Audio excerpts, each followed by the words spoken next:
You're waiting for an apology that will never come. Not because they forgot what they did. Not because they're too busy. Not because time has made it complicated. They remember, they know, and they chose silence anyway. That's the part most people can't accept. Because accepting it means facing something far more uncomfortable than the original wound. It means accepting that the person who hurt you is not losing sleep the way you are. It means accepting that the story you replayed 100 times in your head, hoping to understand it, they never gave it a second thought.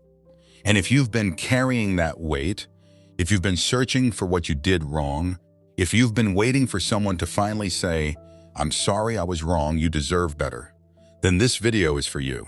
Not to give you false comfort, not to tell you that everything happens for a reason, but to tell you something true, something psychology has understood for a long time, something most people never explain clearly enough. The people who hurt you most will rarely feel guilty about it.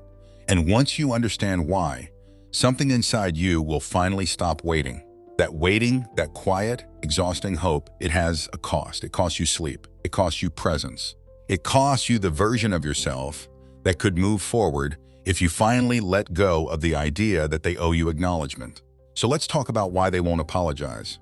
Why guilt for some people is a mechanism they've learned to turn off, and why your pain, in their architecture of self-protection, simply doesn't register the way you think it should. This is not a conversation about forgiveness. This is a conversation about understanding. Think about a moment you've probably lived. You're sitting across from someone, a friend, a colleague, a family member, someone you trusted, and something has shifted. The warmth is gone. The conversation feels careful. There's a smile that doesn't reach the eyes. You can feel it before anyone says anything. Maybe they said something about you behind your back. Maybe they excluded you from something important without explanation. Maybe they told you something painful and then acted as if they hadn't.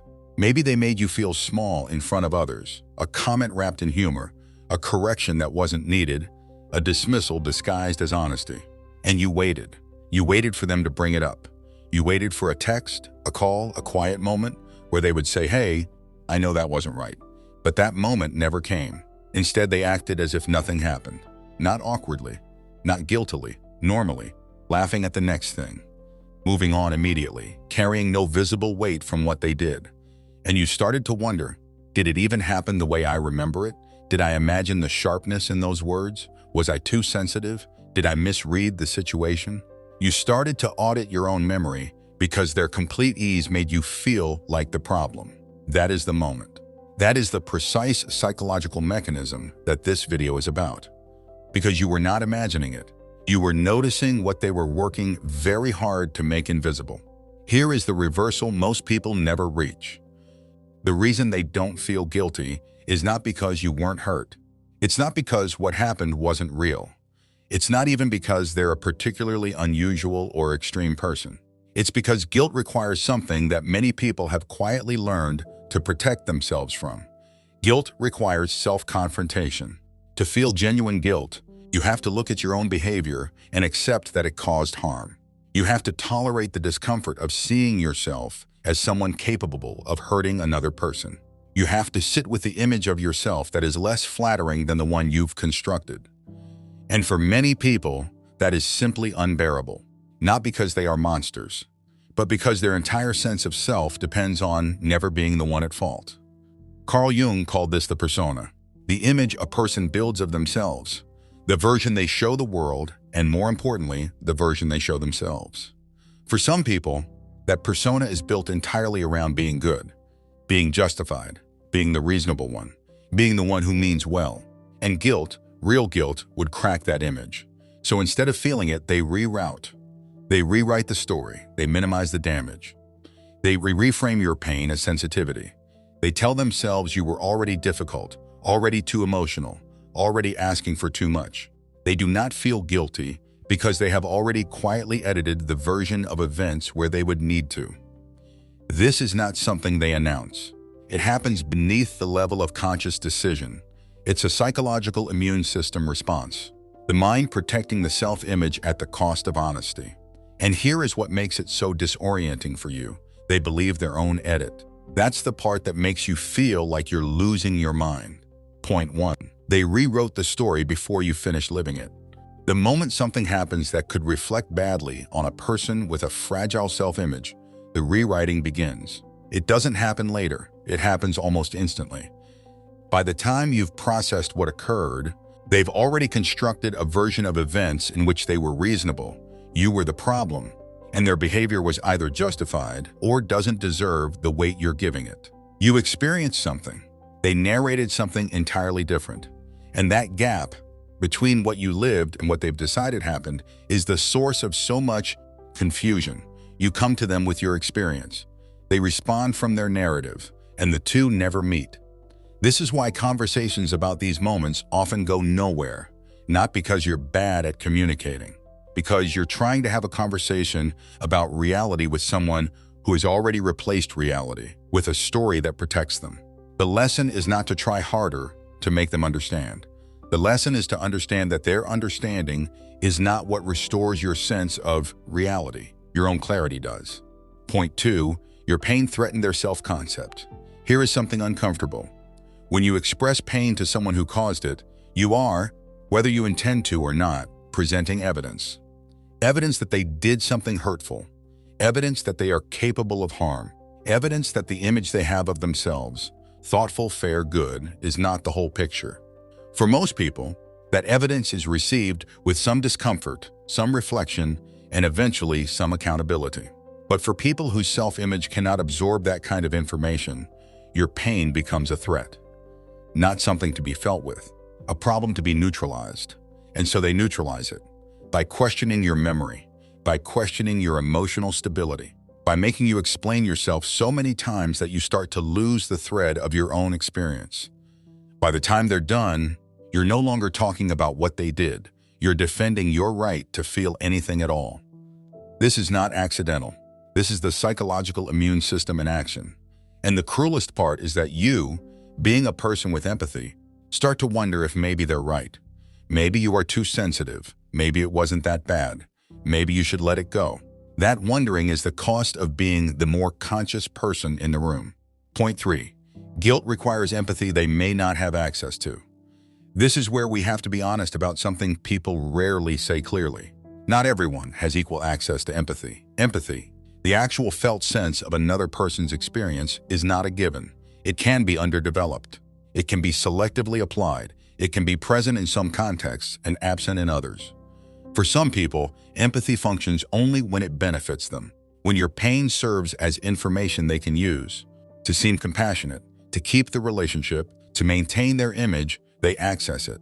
But when your pain demands something from them, accountability, change, acknowledgement, empathy disappears. Because real empathy in that moment would require them to sit with discomfort. And they have learned, over a long time, not to do that.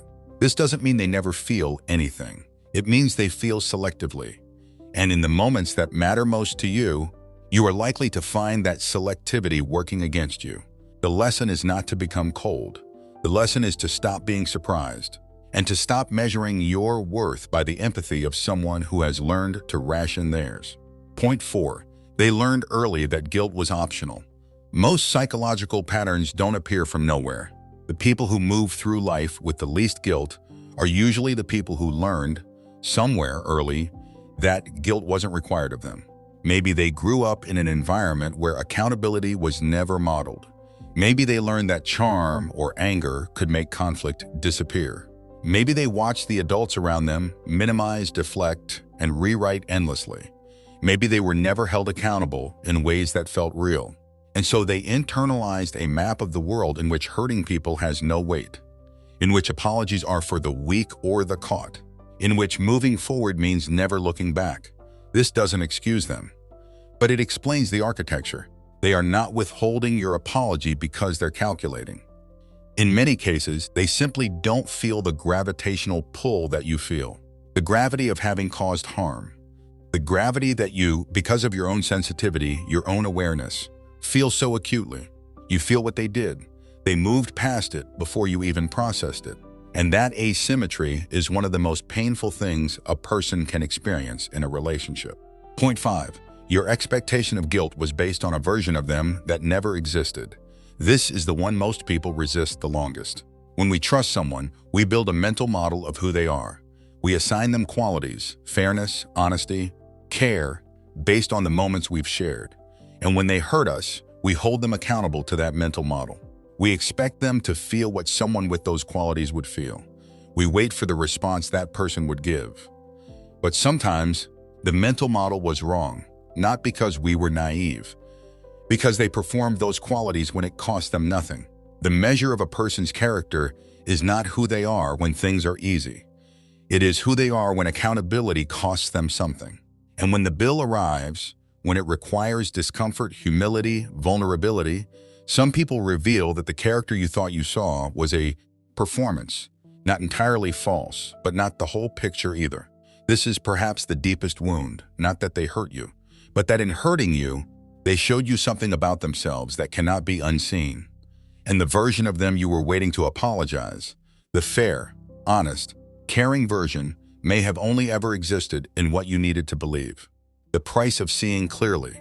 Here is where this becomes harder. Once you understand these mechanisms, once you see them clearly, you cannot unsee them. And seeing them clearly comes at a cost. You will start to notice these patterns in more places than you expected. In relationships you thought were different. In people you had given the benefit of the doubt for years. In dynamics you had normalized because the alternative was too painful to accept. You will lose some illusions. And illusions, even when they are protecting you from something true, are comfortable. Their loss hurts. You may find yourself grieving not just the specific hurt, but the broader realization that some people who felt close were only close because you never asked too much of them. That some friendships were transactional in ways you didn't see. That some of what you called love was conditional in ways that only became visible when the condition changed. That grief is real. It is not weakness. It is the natural response to losing a world you thought you were living in. And you cannot rush through it. But here is what the other side looks like. When the illusions are gone, your decisions become different. Your tolerance shifts. What you allow into your life changes. Not from bitterness, but from clarity. You stop explaining yourself to people who have already decided what you mean. You stop waiting for acknowledgement from people who have already rewritten the story. You stop offering your vulnerability to people who have shown you they cannot hold it. This is not becoming cold. This is becoming accurate. Something changes in a person who has been through this and come out the other side. It is not loudness. It is not aggression. It is not the performance of not caring. It is quieter than that. You stop needing the apology to know what happened. You stop needing their acknowledgement to validate your experience. You stop needing them to see what they did in order to know what you saw. Your reality becomes independent of their cooperation. That is not a small thing. Most people spend enormous amounts of energy trying to get the person who hurt them to admit it. As if the admission is the missing piece. As if without it, the healing cannot begin. But the healing does not require their participation. It requires yours. It requires you to accept that what happened, that your experience was real, regardless of whether they ever confirm it, that you do not need a confession to move forward. This is what Stoicism was pointing at when it talked about separating what is within your control from what is not. Their guilt is not within your control. Their apology is not within your control. Their version of events is not within your control. What is within your control is what you do with yours. And when you finally stop directing your energy toward changing their inner world and redirect it toward building your own, something in you settles, not into passivity, into power. The kind of power that doesn't need to prove itself. The kind that doesn't wait for permission. The kind that makes decisions based on evidence rather than hope. You become harder to deceive. Not because you assume the worst in everyone, but because you've learned to read what actions say when words say something different. You become more selective with your trust, not because you're afraid, but because you understand that trust, once extended, is a responsibility you're placing on another person, and not everyone is capable of carrying it. You become slower to react, not because things stop affecting you, but because you've learned that your reaction is often the only leverage they have. And when you stop providing that leverage, something interesting happens. The people who were using your pain as entertainment lose interest. The people who were using your need for approval as a leash find the leash gone. The people who depended on your chaos to feel calm find that your peace creates a mirror they are uncomfortable looking into. You don't do any of this to hurt them. You do it because it is simply who you are becoming. You came into this world knowing that if you hurt someone, you should feel it. That accountability was not optional. That the people around you would hold themselves to the same standard you held yourself to. That belief was not weakness. That belief was integrity. But you learned the hard way that not everyone shares it. Some people have built entire psychological architectures designed to never feel the weight of what they've done. Not out of pure malice, out of a deep need to protect a self-image that cannot survive honest reflection. And you waited for them. You waited with an open door, with hope that they would walk through it and say what needed to be said. That wait was not stupidity. It was loyalty to something you believed about people. But the apology was never coming. Not because you didn't deserve it, because they couldn't give what would require them to become someone they're not prepared to be. And now you know. Not with bitterness, with clarity. You were not crazy for feeling what you felt. You were not too sensitive for needing acknowledgement. You were not wrong about what happened. You simply expected accountability from someone who had long ago decided it wasn't required of them. That knowledge is not a wound. It is a key to stop waiting, to stop explaining, to stop offering the most honest version of yourself to people who will only use it against you. You were not the problem. You were the one paying attention. And the people who couldn't stand that about you, they didn't reject you because you were too much. They rejected you because you saw too clearly. And what you saw, they needed to stay hidden.